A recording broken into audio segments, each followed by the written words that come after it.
అందరికీ నమస్కారం. కుంసెట్ శ్రీనివాస్ ఛానల్ స్వాగతం. ఫస్ట్ టైం చూసినప్పుడే సబ్స్క్రైబ్ చేసుకుని బెల్ సింబల్ ప్రెస్ చేయండి. మనకి చాలా మంచి వీడియోలు, లీగల్ వీడియోస్ అనమాట. జీవితంలో ఖచ్చితంగా అందరికీ ఉపయోగపడేటువంటి వీడియోలు ఇవి. నాకు లా అవసరం లేదని చెప్పి ఎవ్వరూ చెప్పకూడదు. ఎందుకంటే భూమి పుట్టిన దగ్గర నుండి మనం భూమిని వదిలి వెళ్ళిపోయిన తర్వాత కూడా లా మిమ్మల్ని ఫాలో అవుతూనే ఉంటుంది. చాలా సందర్భాల్లో ఎలా ఫాలో అవుతుంది అన్నది కూడా వీడియో పెట్టించి చూడండి. ఈరోజు సుప్రీంకోర్టు ఒక సంచలన వీడియో పెట్టింది, తీర్పిచ్చింది. ఏంటంటదంటే అందులో కూడా రిజర్వేషన్స్ కల్పించమన్నది జ్యుడిషియరీలో. జ్యుడిషియరీ సర్వీస్కి సంబంధించి అందులకి కొన్ని రాష్ట్ర ప్రభుత్వాలు ఆ రిజర్వేషన్ని కల్పించకుండా అడ్డుపెట్టాయి.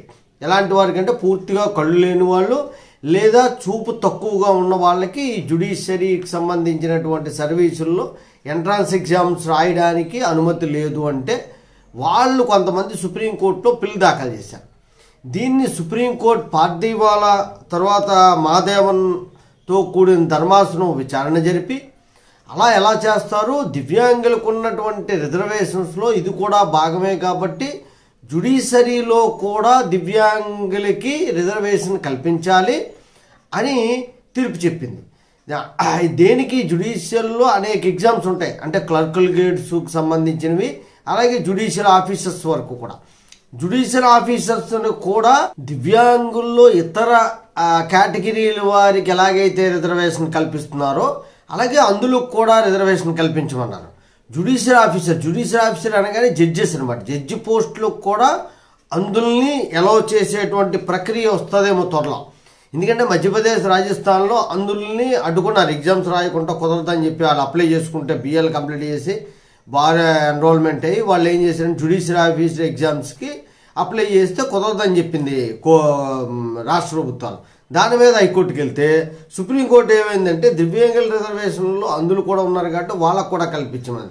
ఇప్పుడున్నటువంటి జడ్జెస్, ఇప్పుడున్న జ్యుడిషియల్ సిస్టమే మనకి ఇబ్బందికరంగా ఉంది. అంటే ఈసారి జ్యుడిషియరీ ఎగ్జామ్స్లోని అందులో కూడా పాల్గొంటారు, సెలెక్ట్ అయితే జ్యుడిషియల్ ఆఫీసర్స్ అయ్యి మనకి జడ్జిలుగా వస్తారు. ఇప్పటికే మనం అనేక ఇబ్బందులు పడుతున్నటువంటి పరిస్థితి వచ్చింది. జ్యుడిషియరీ రంగంలో ఆ వ్యవస్థలో చాలా ఇబ్బందులు ఉన్నాయి. అలాంటి టైంలో అందులో కూడా ఉంటే ఇంకెంత ఇబ్బంది ఉంటుందో సుప్రీంకోర్టు ఎందుకు ఆలోచించలేదో మనకు అర్థం కాలేదు.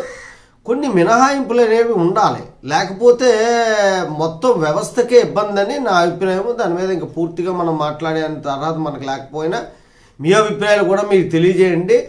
కళ్ళు లేని వాళ్ళు జడ్జిలు అయితే ఎలా ఉంటుందో మీ అభిప్రాయాలు తెలియజేయండి. జై హింద్, భారత్ మాతా కీ జై.